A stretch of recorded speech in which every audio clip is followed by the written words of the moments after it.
What about Ilia? Because he's moving up to 155, right? Yeah, always. And you guys have a long history. Yeah. That press conference 2 years ago was one of the most fucking entertaining press conferences of all time. Your chirps, like calling him like a fucking chorizo, sausage and shit. That's what he should have changed his name to. It was funny. He's changed his nickname to a nickname, hasn't he? Like Legend or something. Yeah. Should have changed it to El Chorizo. Paddy Pimblett plans to finish Michael Chandler in 2 rounds at UFC 314 before targeting Ilia Topuria for his first title defense, vowing to smash his little teeth in nut. What do you make of his like involvement? Because that was a long time ago, and now he's kind of fucking leveled up like yeah, crazy, he has. right? But we always knew he was a good fighter. Know what I mean? Like that's sort of what pisses me off about him. Even though I hate him and I think he's a bellend, like I wouldn't lie and say he's a shit fighter because he's not. But that's what he says about me, and it made me laugh when he said, "What did he say? He called me fat." That's like, lad, you can't make your weight division anymore that you are champion of, and you're trying to call me fat. Paddy has never been one to shy away from bold statements, and heading into UFC 314, his confidence seems more intense than ever. The 28-year-old from Liverpool is set to face Michael Chandler in what he believes will be the beginning of his journey toward UFC gold. Pimblett's plans are crystal clear. After defeating Chandler, he aims to secure a spot at the top of the lightweight division, targeting a future title defense against the undefeated Ilia Topuria. The stakes are high, and Pimblett's brashness is matched by his undeniable ambition. He said, "No, I don't want him to be champ. I don't want him to be champ at all. That midget. I'd rather win the belt, then he can fight me for the title when I got it, and then I'll have my first defense smashing his little teeth in." However, Pimblett's focus is squarely on Chandler for now. With a 6-0 record in the UFC, Pimblett is positioned just outside the top 15, but he's confident that a victory over Chandler will propel him up the rankings. But more than just securing a win, Pimblett plans to finish Chandler quickly and decisively, making it clear he isn't looking for a hard-fought battle. In fact, Pimblett has boldly predicted that he'll finish Chandler in just 2 rounds, either with a knockout or a submission. For Pimblett, the fight isn't about entertainment, it's about winning. He's not concerned with putting on a show, as Chandler often does, but rather with doing whatever it takes to get the job done. His main thing that you've got to watch out for is power in his hands. Know what I mean? He comes forward and he throws big left hooks, big overhand rights. As soon as you get punched in the face, he just wants to have a brawl, and I'll be using that against him. Meanwhile, Chandler has earned respect for his aggressive, no-holds-barred style, but Pimblett views that approach as a potential weakness. While Chandler is known for his explosive start and willingness to brawl, Pimblett believes that mindset will work against him. According to Pimblett, Chandler's tendency to seek out chaos in his fights comes from a place of insecurity. He argues that Chandler is not focused on winning, but rather on entertaining the fans. Pimblett's assessment of Chandler is harsh. He thinks Chandler is more concerned with having a great fight than with securing a victory. For Pimblett, this reveals a crack in Chandler's confidence, a belief that deep down Chandler might expect to lose. This, he believes, will be evident when the two meet in the octagon. I've already visualized knocking out Paddy Pimblett. A couple of the call-outs, a couple of things I'm going to say. First round will be great. I think I'm going to put a pace and a presence on him that he's never felt before. Now, we'll see if does he sink or he swims. I think just because there's been an absence of strength of schedule in his career thus far doesn't mean there's a presence of cowardice. You know, he could be tougher than we think he is. We'll find out. But April 12th, Miami, Florida, UFC 314, we do find out if he sinks or swims. But knock him out first round. Go out there, rip off a crazy promo draped in the stars and the bars. Hopefully President Trump is cage side. Get the entire place to the feet. If Pimblett manages to come through the Chandler fight unscathed, his eyes are set on even bigger challenges. He sees names like Charles Oliveira, Justin Gaethje, and Arman Tsarukyan as stepping stones on his way to a title shot. Pimblett predicts that in 2026, after defeating one of these contenders, he will be ready to fight for the title. He said, "I beat Michael Chandler, finished Michael Chandler in 2 rounds, and then I gotta fight someone like Charles Oliveira in Abu Dhabi. Charles or Justin Gaethje. Dustin Poirier is gonna be retired by then, or even Arman Tsarukyan. Once I beat them, fight for a title in 2026. Pimblett's unfiltered, brash nature is evident throughout his statements. He's confident in his abilities and sees UFC 314 as the moment when he'll prove himself as part of the new guard in the lightweight division. He believes the old guard, which includes fighters like Chandler, is fading waiting, and he is here to take their place. This fight against Chandler is pivotal, not just in terms of rankings, but as a statement that the young fighters are coming for the title. Chandler isn't going to make things easy for Pimblett. With a wealth of experience, Chandler has faced some of the best fighters in the division, including Dustin Poirier, Justin Gaethje, and Charles Oliveira.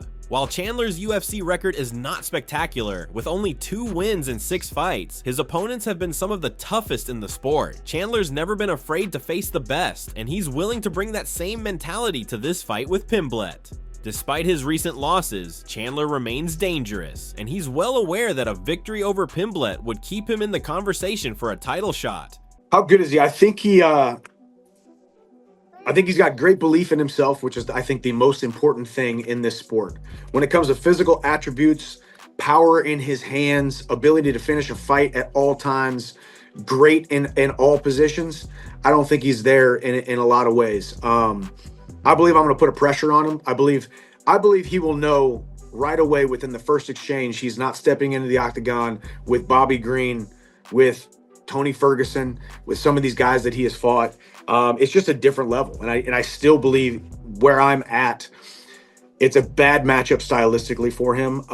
That first time he gets hit by one of the toughest punchers in the UFC lightweight division, which he has not faced yet, it's going to be a different feeling. It's going to be a different speed. It's going to be a different ferocity that he hasn't felt before. And as I said, I think Paddy's still got a bright future. I think Paddy will always be a fan favorite, but I do believe he's got some momentum right now, and the Paddy train stops in Miami, and he's going to have to go back to the drawing board. And he's great dude, and but I plan on landing some big punches and finishing him early.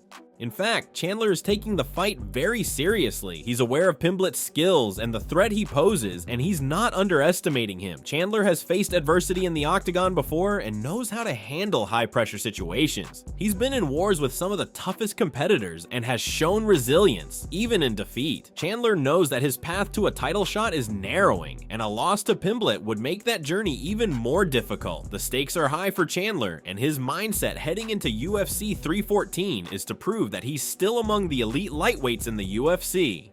From Chandler's perspective, fighting Pimblett is just another challenge to overcome. He's seen Pimblett's rise in the UFC, and while Pimblett is undefeated, Chandler doesn't believe he's faced the same level of competition. Chandler has fought former champions and top contenders, and while his record may not reflect it, he's been competitive in every fight. Chandler believes that this experience will give him the edge over Pimblett, who has yet to face a fighter with Chandler's pedigree. Chandler's explosive fighting style and his ability to close distance quickly are key factors he hopes will play to his advantage. I just went 25 minutes with the world's history's UFC's greatest grappler of all time, so I'm not going to say I'm not worried about getting submitted, but I am going to say that I'm no Bobby Green when it comes to being on the ground and submission defense. So he has continued to gain more steam and gain more credibility because he's fighting tougher and tougher competition. I feel like his brand, his skills are finally catching up with his brand, and the UFC fans are starting to embrace him more. That's why this fight is exciting. People will tune in, and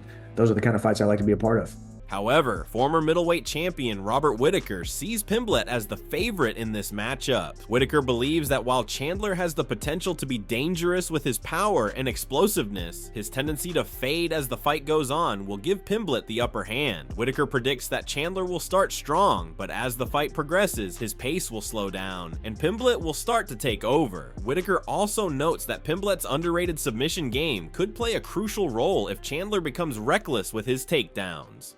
Whittaker's prediction is that Pimblett will win the fight through volume and possibly a submission, capitalizing on Chandler's fatigue. Whittaker said, "This is the feeling Michael Chandler has given me the last few years. He is so promising, he is so dangerous and strong, and really looks like he's about to put the guys he's fighting away, but then something happens, and he gasses. He gets tired, and he either gets submitted or gets finished. I reckon Chandler's gonna come out really hot and heavy. He's gonna come out hard and fast, like he always does. He'll slowly fade. I expect Paddy to start beating him with volume. If Chandler goes for a lazy takedown Paddy, his submission game is super underrated. That's how I feel about the fight. I've got Paddy winning." Sean O'Malley also chimed in on the fight. While O'Malley doesn't make a prediction, he acknowledges the intrigue surrounding the matchup. O'Malley sees both fighters as dangerous in their own right, with Chandler's explosiveness and experience and Pimblett's rising star status. O'Malley believes that the fight will be competitive and that the winner will move closer to a title shot. Pimblett versus Michael Chandler. I can't You want to wait. pull those fights up? Yeah, I got him right here. Patty versus Michael Chandler, such an interesting fight. Michael Chandler is such a gangster for taking that fight. I mean, it's just like it's a good. If he beats Patty, that's still a big win, and maybe not in some people's eyes, but Patty's fucking skilled. The Yeah, way I think what he did Patty's to Bobby got it. Green was super.